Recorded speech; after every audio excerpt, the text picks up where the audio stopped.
दिल्ली में बवाल के बाद उपद्रवियों पर एक्शन। पुलिस ने 5 आरोपियों को किया गिरफ्तार। बुलडोजर कार्रवाई के दौरान हुई थी पत्थरबाजी।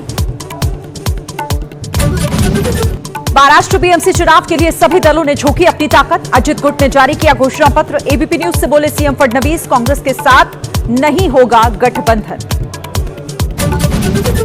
देहरादून में अंकिता भंडारी के परिवार से मिले सीएम धामी। निष्पक्ष कार्रवाई और मदद का दिया भरोसा, कहा न्याय दिलाना सरकार की प्राथमिकता।